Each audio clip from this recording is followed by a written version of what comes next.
Kittery is the oldest town in Maine, and somehow it still looks like it's in a hurry. That's a joke in plain sight. On one side of Route 1, you've got outlet traffic, parking lots, and the polite chaos of people buying discounted sweaters before a beach weekend. On the other, behind high security gates and layers of federal authority, you've got a nuclear submarine repair facility that has been humming in one form or another since the dawn of the Republic. A town of bargains and warships, a tax base and a target.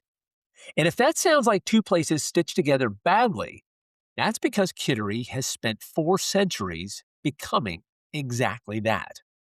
This is Drive-Thru Towns. I'm your host, Andrew Wilcox. From the car, Kittery reads like a coastal compression algorithm. Old homes, salt air, big box shopping, seafood joints, historic signs trying to outshout modern retail. The town's public face is the gateway to Maine, but the real experience is more like passing through a conversation between colonial memory and consumer appetite. The weird part is how naturally it all sits together. A centuries-old shipyard on one side, outlet stores on the other, and in the middle, the steady, unglamorous business of a town that learned long ago that geography can be weaponized, monetized, and touristified, sometimes all at once. Kittery was incorporated in 1647, which makes it the oldest town in Maine and older than the state itself. Early English settlement took hold here in the 1600s because the Piscataqua River and the coast offered what all colonial settlements wanted: access, transport, and the ability to turn wood, labor, and ambition into ships. This was not a sleepy harbor with a few lobster pots. Kittery became an important shipbuilding center in the colonial era.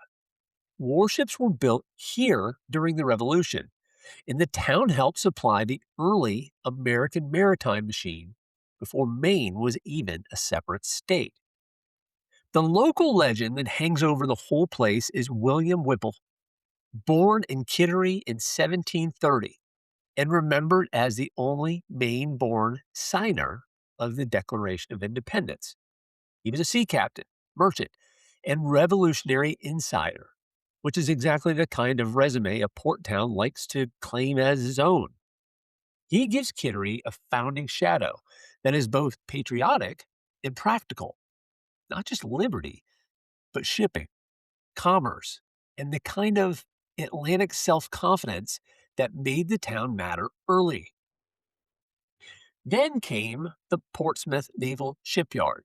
Now here's where Kittery gets its enduring contradiction. The shipyard is called Portsmouth, but it's physically in Kittery, on CV Island. And that has been a point of regional ribbing and political irritation for generations. New Hampshire gets the name.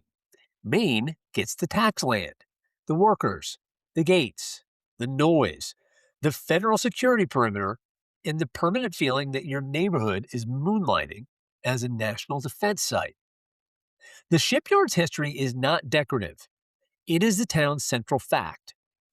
Established in 1800, it became the oldest continuously operated navy yard in the country, and later one of the most important submarine building and repair facilities in the United States.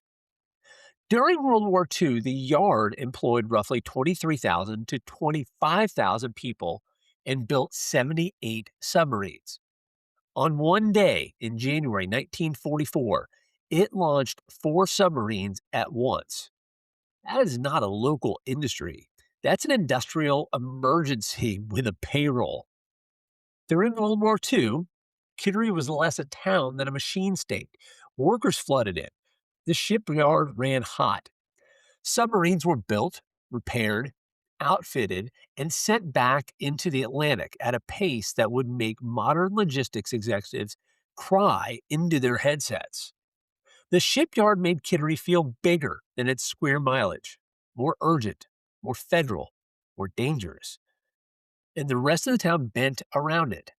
Boarding houses, diners, traffic patterns, labor rhythms, home life, all shaped by the needs of a place where the Navy was not an abstract presence, but the economic weather. If you lived there, the shipyard wasn't background, it was the clock. Even the more ominous military relics fit the mood. Across the river sits the Portsmouth Naval Prison, known as the Castle, a huge old structure that locals and visitors alike describe with the special affection reserved for something both historic and deeply unsettling.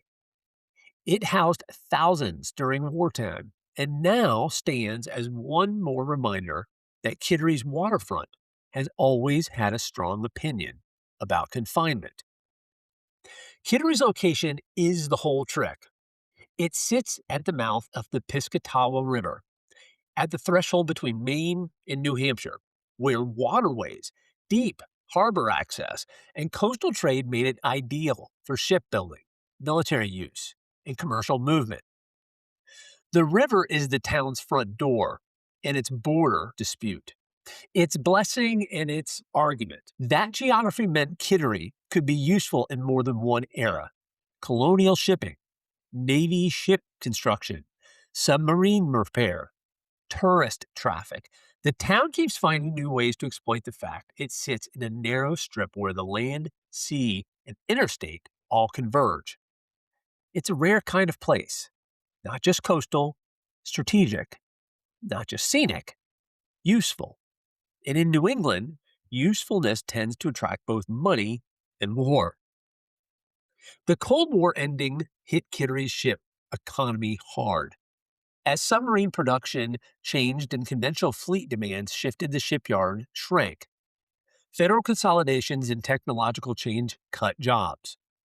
The waterfront, once gritty and working class in the old industrial sense, lost some of its noise and much of its old certainty.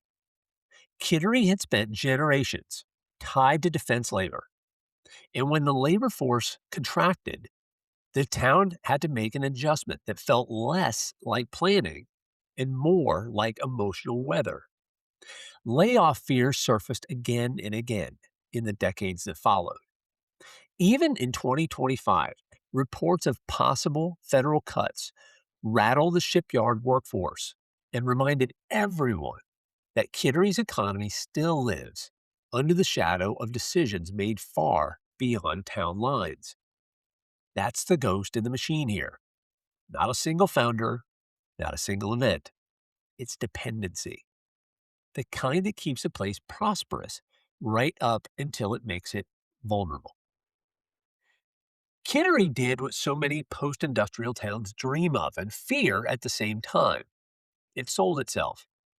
The outlet stores turned the town into a retail destination, and over time, Kittery became known as the outlet capital of the world. Route 1 became a corridor of commerce, with Kittery Premium Outlets and the Kittery Trading Post, which my cousin used to work at, turning the town into a magnet for day trippers, vacationers, and bargain hunters who may know the brand before they know the history. The Trading Post itself is a local institution, beginning in 1938 as a one-room gas station and growing into a sprawling outdoor outfitter. It's the kind of place that has outlived multiple retail eras by leaning into local identity with enough force to feel almost constitutional. There's a dark little comedy, I guess you could say, in that. A town that once outfitted warships now helps outfit people buying fleece jackets and hiking boots. Same energy, but lower stakes. Kittery today is full of contrasts that refuse to blend politely. You have high-end outlets and old shipyard gates, vacation traffic and military security, historic homes and corporate parking lots, a colonial village that still remembers empire, and a modern economy that now depends on visitors who came for deals and stayed for seafood. The waterfront that once carried shipbuilding grit is no longer fully working class. Some of it has been polished, some abandoned, some repurposed into scenery. The town still carries the posture of a naval bastion, but its economic life is now split between heritage, retail, and the shipyard's federal afterlife. That makes Kittery feel both stable and precarious. The kinds of places that have been survived long enough to become famous are often the ones that keep reinventing themselves before the old version can fully die. Kittery tells a larger American story than its size suggests. It begins with the colonial ambition, shifts into shipbuilding and military power, absorbs the federal century, and then lands in the age of the outlet mall. The town has repeatedly turned strategic location into income, first for ships, then for submarines, then for shopping. That's not decline really in a straight line. That's adaptation that has a hard edge. The same river that once launched vessels now frames a town whose prosperity is tied to both national defense and consumer desire. The same place that helped build a republic now sells weekend socks to people driving north. And that's the broader truth. American towns don't just age, they reprice themselves. So when you roll into Kittery now, don't let the outlet signs fool you. This is still a naval town, still a border town, still a place where the old republic's machinery hums under the surface, where the old incorporated town in Maine keeps one foot in the age of sail and the other in the age of shopping bags. The shipyard is still there. The bargains are still there. The past is still doing business.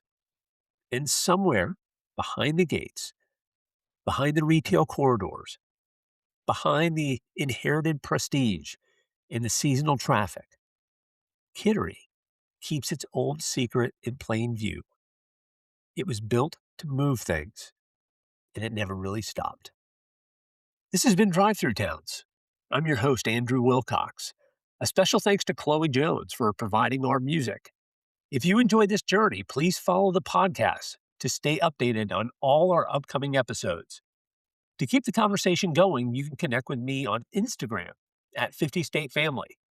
Find me on LinkedIn under Wilcox Legal, or reach out directly via email at wilcoxlegal@gmail.com. Thanks for tuning in, and I'll see you on the next road. 'Cause I was wandering free on an American dream, with a million things to see and do. But it's all good, I'm fine. Had the time of my life, 'cause I did it all.